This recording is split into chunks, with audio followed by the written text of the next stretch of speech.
자, 반갑습니다. 우리 16차시 통치 체제의 정비 부분이고, 이 부분은 고려의 제도적인 측면에서 고려의 특징을 알아보는 그런 단원입니다. 일단 중앙정치제도 보면 중앙정치 구조는 왼쪽에 있는 표처럼 생겼습니다. 일단 하나하나 좀 설명을 해보자면, 일단 우리 지난 시간에 최승로의 시모 28조 배웠죠. 성종 때 이제 최승로라는 신하가 고려의 어떤 제도 정비나 이런 것들을 건의한 것을 시무 28조라고 부르고, 역시 중앙정치제도 역시 성종 때 제도가 정비가 됩니다. 그래서 기본적인 구조는 이성육부 체제입니다. 이성육부 체제. 자, 근데 우리 지금 이제 작년 2학년 때 배웠지만 당나라가 삼성육부 제도를 채용했고, 발해도 역시 당나라의 삼성육부를 본받아서 이름은 조금씩 달랐지만 기본적으로는 삼성육부 제도였죠. 역시 고려도 마찬가지로 삼성육부 제도를 수용해서 조금 바꿔서 이성육부로 운영했습니다. 당나라에서는 여기 중서문화성이 중서성 문화성 두 개로 나누어져 있는데, 여기 고려는 이제 중서문화성 하나로 합쳐져 있죠. 이런 차이가 있습니다. 자, 그래서 중서문화성은 이제 의논하는 곳이고, 상서성은 그 밑에 보면 상서성 밑에 보면 육부가 있죠. 실제로 집행하는 곳이 상서성입니다. 이렇게 나누어져 있고, 주로 시험에 많이 나오는 게 이제 도병마사입니다. 제일 많이 나오는 게 도병마사. 그래서 방금 본 것처럼 당나라의 제도를 수용한 것도 있지만 고려에만 있는 고유의 제도가 있습니다. 그게 바로 도병마사 식목도감이고, 여기는 이제 고위 관료들만 들어와서 회의를 하는 곳입니다. 도병마사는 국방이나 군사에 관한 문제를 이제 의논하는 곳이고, 식목도감은 어떤 법을 제정하거나 규칙을 제정하는 일을 식목도감에서 의논합니다. 그다음 옆에 있는 어사대 이런 것들은 이제 관리의 비리를 감찰하는 곳이고, 중추원은 군사 기밀이나 왕명을 출납이 뭐냐면 왕이 명령을 내리면 밖으로 전달하고 다시 밖에 있는 것들을 왕에게 전달하는 이런 역할을 했다는 곳입니다. 그다음에 삼사라고 하는 곳은 국가 재정이나 회계를 담당하는 곳이다라는 거. 그래서 가장 시험에 많이 나오는 거는 도병마사입니다. 그래서 고려의 고유의 제도이고, 국방과 군사의 중요 문제를 고위 관료들이 모여서 의논하는 곳이 도병마사입니다. 자, 그 다음에 지방은 어떻게 다스렸느냐? 역시 성종 때입니다. 성종 때 이제 지방관을 파견하자라는 최승로의 건의대로 지방에 일단 12목이라는 이 가장 어떤 큰 행정구역입니다. 이 12목을 설치했는데, 그러면 지방관이 파견되기 전에는 누가 지방을 통제했는가? 바로 지방 호족들이죠. 그래서 우리 지금 저번 시간부터 계속 선생님이 강조하고 있는 게, 고려는 시작부터 지방 호족의 힘이 너무 강해서 걱정이었고, 그걸 다양한 방식으로 지방 호족들의 힘을 이제 낮춰가는 과정을 우리가 배우고 있습니다. 그래서 12목을 설치해서 여기에 지방관들을 파견하면서 이제 서서히 중앙 정부의 뜻을 지방에 알리고 통제하기 시작하는 거죠. 그리고 좀 더 시간이 지나면 이제 지방을 경기라고 하는 말은 원래 우리도 경기도란 말 여러분 흔히 많이 쓰는 말이죠. 바로 고려 시대 때부터 쓰던 말입니다. 경기가 무슨 뜻이냐면 경은 수도입니다. 기는 근처란 뜻입니다. 그래서 수도 근처를 원래 경기라고 부릅니다. 그래서 여기 고려에도 보면 수도가 개경이었기 때문에 개경 근처가 경기라고 되어 있죠. 지금은 수도가 서울이기 때문에 서울 근처를 우리가 경기도라고 부르고 있습니다. 그 다음에 가장 이제 핵심적인 어떤 지방행정구역은 오도 양계라고 부릅니다. 오도 양계. 이 오도 보면 왼쪽에 지도에서 보면 경상도, 전라도, 양광도, 교주도, 서해도 이렇게 나누어져 있죠. 이런 일반 행정구역을 오도라고 부르고, 양계는 북계와 동계 이 두 개를 합쳐서 양계라 부릅니다. 그래서 양계는 이 국경선과 가까운 쪽을 이 계라고 지정해놨죠. 그래서 이 양계는 군사행정구역입니다. 그래서 이 오도를 이제 책임자는 안찰사라 부르고요.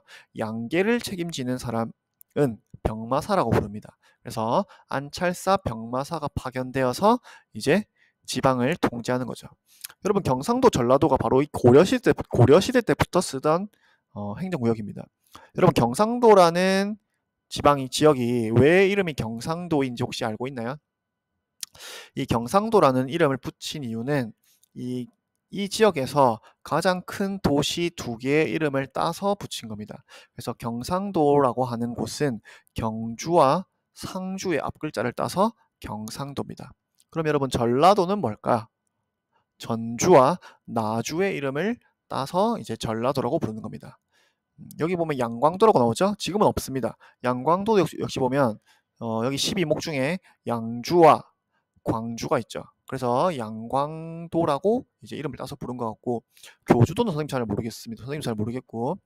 그럼 여러분 지금 행정구역들을 보면 충청도 있죠. 충청도는 왜 충청도일까? 이제 여러분이 쉽게 알 수 있겠죠. 그런 식으로 이름을 따서 붙인 거고, 특히 경상도와 전라도는 고려시대 때부터 이제 쓰던 용어들입니다. 그 다음에 이 도 밑에는 이제 주, 군, 현 이런 식으로 이제 지방관들을 파견하고, 이 지방관들만 여길 다스리는 게 아니라 원래 이 지역을 다스리던 사람들이 호족이라고 했죠. 그래서 호족의 힘이 점점 낮춰지는데, 이렇게 힘이 점점 낮아져 가지고 지방관 밑에 이제 복속됩니다. 호족들이. 그래서 그 사람들은 이제 이 지방관들을 도와서 이 행정을 돕습니다. 그래서 이 사람들을 이제 향리라고 부릅니다. 향리. 그래서 그 지역의 토착 어떤 관리들이죠. 그래서 이 지방관과 중앙에서 파견된 지방관, 그리고 그 지역에 원래 존재하던 향리들이 이제 지역을 통제합니다. 근데 고려는 좀 특이한 게 보면 이 지방관을 파견하는 곳 주현이 있고요. 지방관을 아예 파견하지 않는 곳도 있습니다. 속현이라고 부릅니다. 그래서 주현, 속현 이렇게 나뉘는데, 속현이 훨씬 더 많습니다. 주현보다. 그러니까 지방관을 파견하지 않은 곳이 훨씬 많은 거죠. 그래서 우리가 고려는 아직 중앙의 힘이 그렇게 지방을 확실하게 지배하지 못하던 그런 시대라고 볼 수 있고, 그럼 지방관이 파견되지 않으면 어떻게 다스리느냐? 이 주현에서 있는 지방관이 중앙관청의 명령을 속현에 전달해주고, 속현은 그 지역 향리들이 이제 통제하고 있는 겁니다. 그래서 이런 식으로 지방을 관리했었다라는 것. 그 다음에 또 고려에만 있는 특별한 어떤 행정구역이 특수행정구역입니다.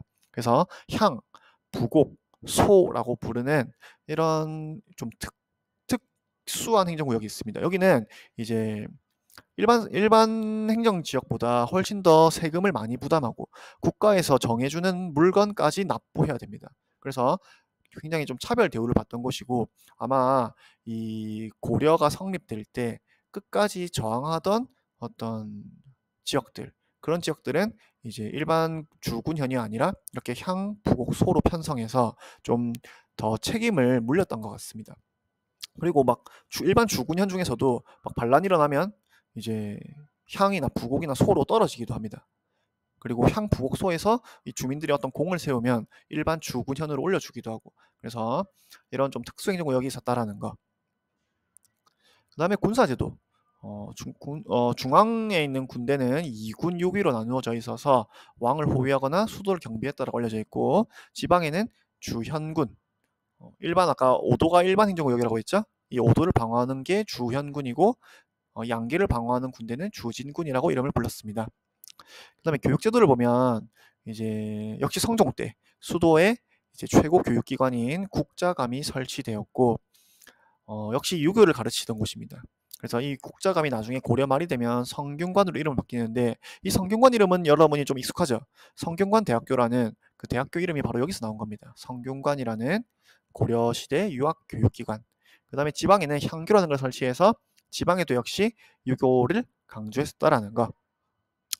자, 그 다음에 관리 등용 방법은 두 가지가 있습니다. 과거제도와 음서제도가 있는데, 과거제도는 우리 배웠습니다. 광종 때 중국어의 제도를 수용해서 우리도 이제 과거 제도를 수용하게 되었고, 이 과거에는 문과, 잡과, 승과 이 세 개가 있습니다. 그래서 문과는 유교 경전이나 뭐 문장, 서술하는 능력을 보는 게 문과고요. 잡과 법률, 의학, 회계 이런 기술 전문 관료들을 뽑습니다. 그다음에 승과는 승려를 임명하는 과거 제도 시험입니다.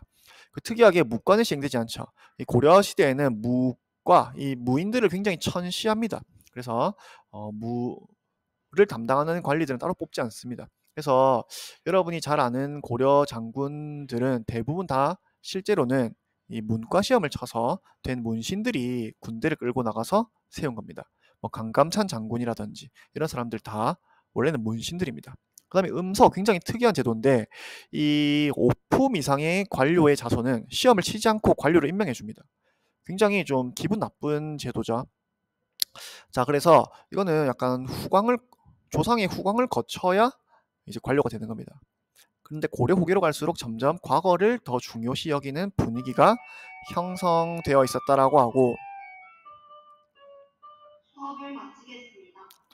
어쨌든 이 음서제도라는 독특한 제도가 있었다라는 겁니다. 그래서 이런 식으로 관리가 등용되었고, 제일 중요한 거는 과거와 음서제도입니다. 자, 여기까지입니다.